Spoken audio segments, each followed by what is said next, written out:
everybody. Thank you for coming. Woo! Thank you for joining us. I got one word right now to describe Iowa's political system. Broken. Right? But here's the thing. The people who have been running it through one-party control for the last 10 years are counting on all of us being mad at each other so they can contain and continue the power that they have.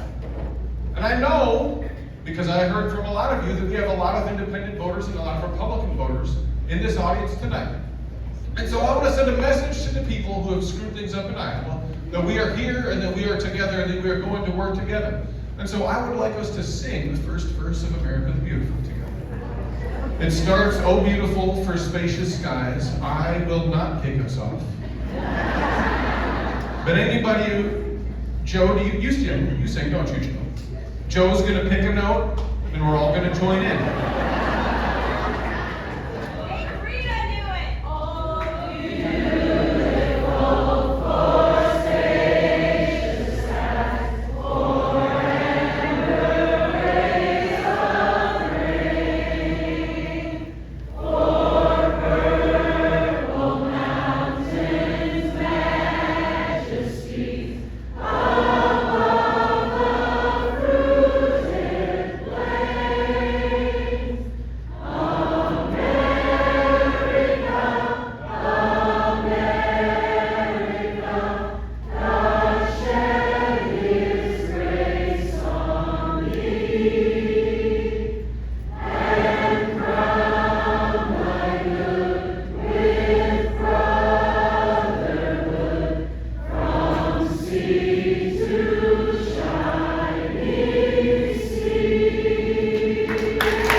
Were hunting, fishing, going to church, and my first job, catching chickens.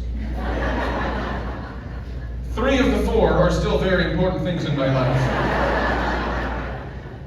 When I first registered to vote, I registered as an independent. My parents were independent voters. I remember voting for them voting for people in different parties depending on the year and who the candidate was, the candidate's character, what the important issues were at the time. But what they were always consistent on was service. Serving other people, caring for other people, making a difference in their community. Now, I realized pretty soon after that in order to vote in a primary, I had to pick a party, right? Yep. So I registered as a Democrat, and I did that for a number of reasons. Number one, I think the Democratic Party is the party for the little guy, and Jesus is for the little guy, so sign me up.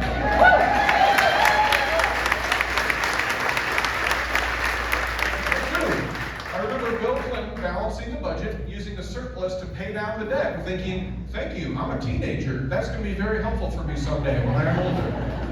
Number 3, I like to hunt fish, and I thought that the Democratic Party wanted us to have clean and abundant places and clean water to hunt fish in. And so I thought that was a good thing too.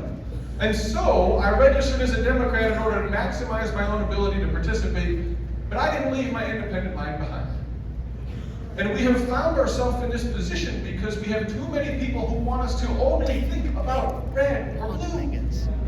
Ladies and gentlemen, I want to make sure that you're thinking about something here the right way. Red and blue are colors. We have 2 boys in our house. They are 9 and 12. When I send them to school in the morning, I don't say, be blue. I say, be good. Do your best. Tell the truth.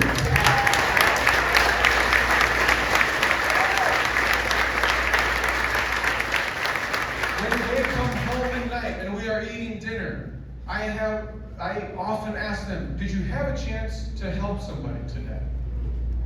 We have lost our way in this political system. We are confused and we are turned around, none more than the people who've been running this state. You're going down.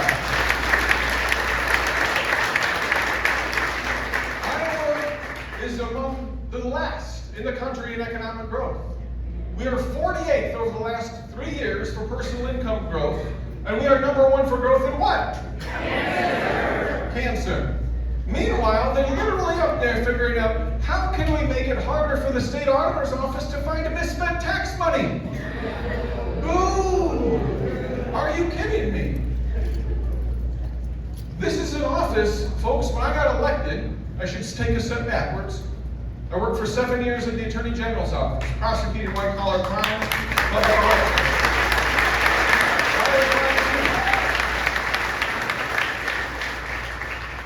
I prosecuted the Iowa Film Office tax credit scandal, uncovered the largest lottery rigging scheme in American history. Remember Eddie Tipton?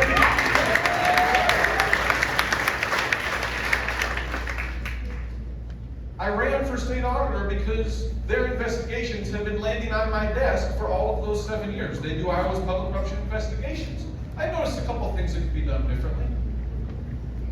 And so I put together a senior leadership team in the auditor's office that was a Democrat, an independent, and a Republican, all working together. I did it even though the independent and the Republican had made campaign donations to my opponent. Now some people say, when they hear that story, Rob, you dummy, you're doing it wrong. They say, you're supposed to punish the people who oppose you. That's how you get them to fear you. That's how you grasp as much power as you possibly can into your hand. That's what politics is about. I have 2 answers for them. Number 1, who's going to fear me? Look at this face. I'm 43, I swear. That's what my driver's license says, and I'm sticking with that story. Number 2, more seriously, what if this isn't about amassing as much power as possible? What if it's about public service? What if the point is, at the end of the election, that you say to the folks who lost, hey, the election's over, good job, but I won, neener, neener. But come on board, even a broken clock is right twice a day. And I'd like to have you there to remind me and let me know every once in a while when I'm almost slightly mistaken. As my grandpa once said, he's never been wrong. He thought he was once, but he was mistaken. So this was a senior leadership team of a Democrat, an independent, and Republican. And we uncovered a record amount of misspent money in my first term in the state auditor's office. A record amount. We also created a new government efficiency program called PI, Public Innovations and Efficiencies. We help cities, counties, and school districts save money. And if they do a really good job, we bring them pie.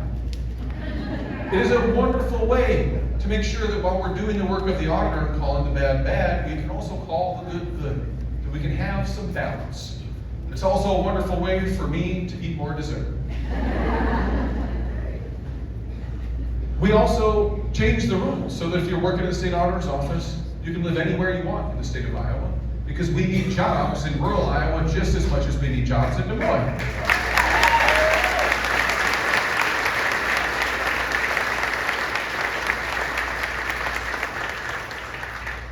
We changed the requirements to get a job in the auditor's office from needing a 4-year accounting degree to a 2-year accounting degree. Because we need people that are doing the work who can do the work. Period, end of story. And there's a lot of people in this state who are incredibly talented, incredibly well qualified, who are ready to do the work if you just look at it and say, I bet you can do the work. And you give them a chance to do it. Since then, we have not seen a difference in performance for the people who have that 2-year accounting degree versus the 4. When we uncovered a record amount of misspent money in my first term, the people of Iowa responded by re-electing me. And then the legislature and the governor responded by passing a bill making it harder for us to find misspent money. Boo again. It's worth a second boo, isn't it? And I want to be clear about this because you're going to hear people, they will make sounds come out of their mouth to try to justify this bill, right?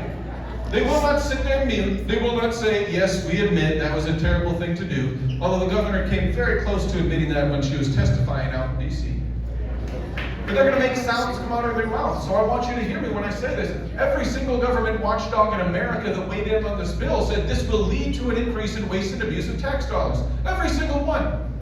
Dave Walker was the United States Comptroller General for almost all of George W. Bush's presidency. He ran for governor of his state in 2018 as a Republican. He wrote not one but 2 letters to the Iowa legislature saying, "This is dumb, don't do it."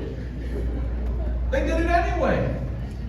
And they have shockingly used that bill to stop us from telling you what's happening with your tax dollars. Time for change in Iowa. Time for change.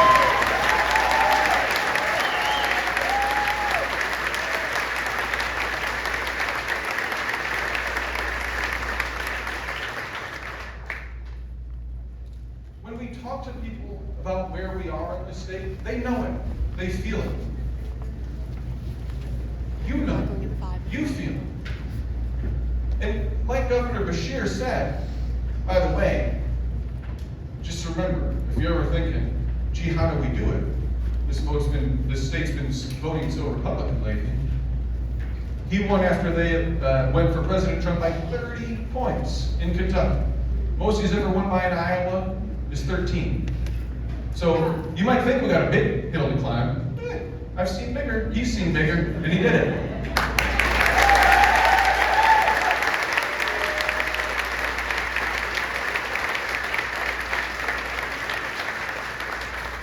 People in this state know that things are messed up, but it's not enough for us to just say, throw them out. That's a start. Throwing them out is a start. But we gotta do better. I'm sick and tired of a politics that tells us that we should hate people that we love. I want you to raise your hands if over the last 10 years, your holidays and your Thanksgiving have gotten more awkward because of politics. Almost every hand is up in this room right now. Why do we accept this from our political system? There is no good answer to this. This is how we got here. Candidates and consultants know, well, solving problems is hard, but getting elected can be easy if you just lie about and demonize your opponent, right? And so they get reelected and reelected, and they get 10 years of one-party control, nothing changes. Am I being unfair to our political system? No. This is part of why that the system of the lesser of 2 evils must end.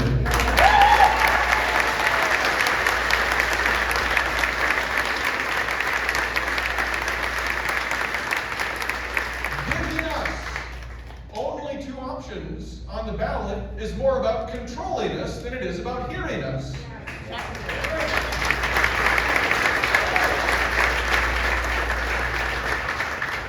We know we can do better in Iowa because we have a tradition of doing better in Iowa. We are hearing so much this year, so much about the redistricting wars. This was the first state in America to say we will not gerrymander, we will set up an independent redistricting commission, and we will make sure we put up boundaries.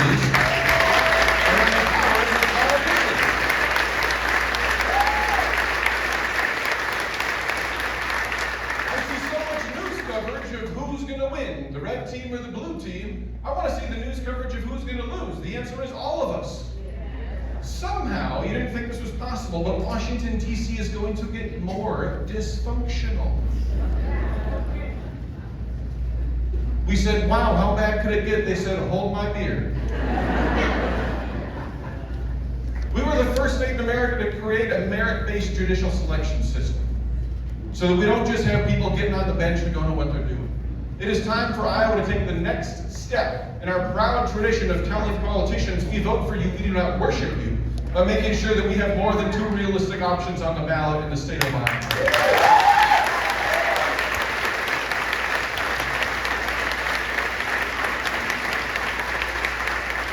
We at this point know that we can win this race. How do we know it? Number 1, because we're ahead of the polls, ladies and gentlemen. Number 2,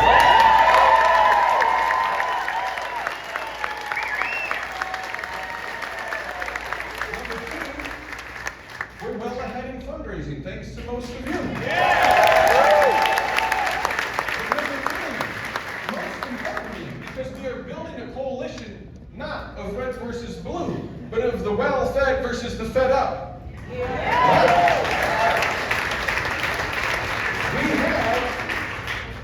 We have 3 times as many Iowa Republican donors as my Republican opponent has donors.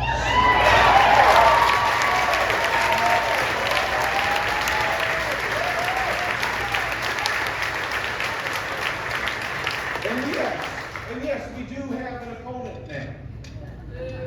I am going to talk about him just a little bit. But I'm going to talk about him the same way I talked about the people that I was prosecuting when I was a lawyer for 7 years. A prosecutor in the Attorney General's office, going after con men. And God bless him. God bless him. But there's a little bit that you need to know about, right? Number 1, he diagnoses many of the same problems that I do, but his prescription is 4 more years of the same one-party control that brought us to where we are. And he says that he's an outsider, but he has spent 10 years working in the system to break it as a political operative. And yes, somebody said it, he's from Kansas. He grew up in Iowa, that's great. But folks, he literally, well, let's just start here. He introduced himself as a farmer from Belin.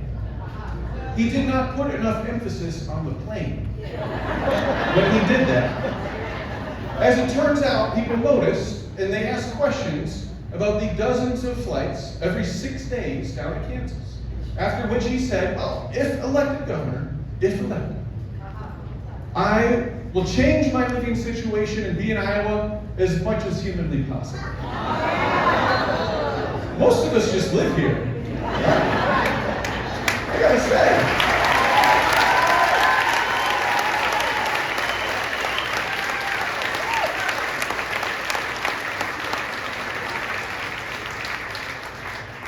What he is saying when he says that he will change his living situation is that he does not presently live in Iowa enough to do the job of governor. In which case, I would like to quote to him one of his own ads.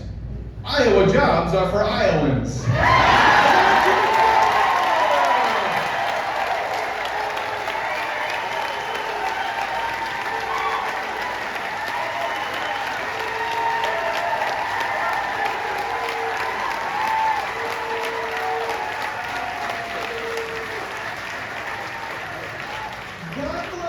God bless Zach Lane and his family with everything that they need down in Kansas, and God bless Iowa with a full-time Iowan as their next governor.